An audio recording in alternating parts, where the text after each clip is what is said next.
Au mois de mai dernier, j'ai voulu déplacer ce camion et je l'ai démarré. Et j'ai attendu que les bouteilles d'air se remplissent, mais elles ne se remplissaient pas en fait. Ça a duré à peu près, j'ai dû rester à peu près 10 minutes et l'aiguille du mano bougeait presque pas. Et par conséquent, les freins se débloquent pas, je pouvais pas bouger le camion. Donc les manomètres étaient à quoi, entre 0 et 2. Et enfin surtout un, je crois qu'il était à 0 et 2, l'autre il bougeait pas du tout. Et le témoin rouge là, de frein, il n'arrêtait pas de clignoter. Et je me suis dit, bon, il y a un gros problème.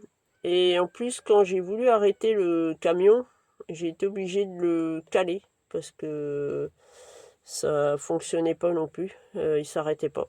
Donc j'ai dû passer une vitesse pour caler le véhicule. Le camion, il était là-bas sous les sapins et je voulais justement emmener Limace qu'on voit là. Parce que Limace, il était en plein champ à la place du Volvo vert aujourd'hui. Et comme il faisait hyper chaud fin mai, là, c'était compliqué pour les animaux. Surtout que moi j'étais au boulot et je pouvais pas gérer comment la température de l'habitacle.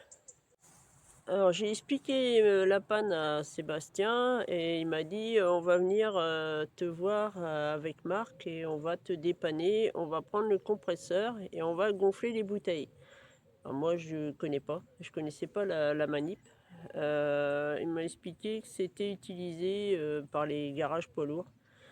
Donc je vais vous montrer comment on a procédé, enfin comment ils ont fait en fait pour gonfler les bouteilles. C'est dommage, j'ai pas pensé du tout à filmer au mois de mai, mais je vais vous expliquer où ça se trouve, où on peut trouver les valves près des bouteilles. Alors ici on peut voir un premier robinet, enfin c'est pas un robinet, c'est une valve. Donc avec la soufflette du compresseur, ils ont mis de l'air dans cette bouteille là et également dans celle qui est derrière. Là on voit le capuchon aussi. Donc il y a eu de l'air de mis dans les deux bouteilles pour pouvoir débloquer les freins du camion. Et comme ça j'ai pu l'amener jusqu'ici dans le milieu du champ.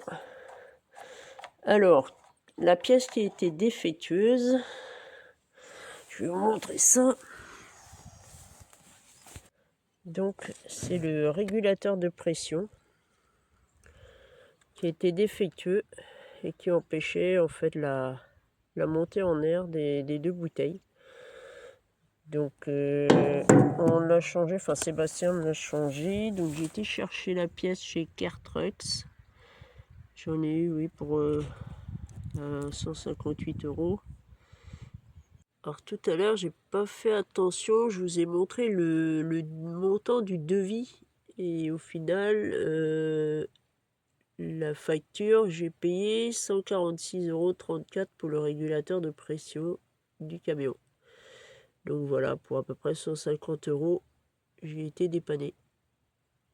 Donc voilà, la nouvelle pièce a été posée et maintenant ça fonctionne correctement.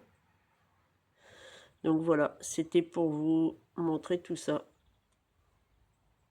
Donc voilà l'astuce, si un jour vous avez des soucis de panne d'air ou donc de frein bloqué, donc vous remplissez les bouteilles à l'aide d'un compresseur le temps de déplacer le camion.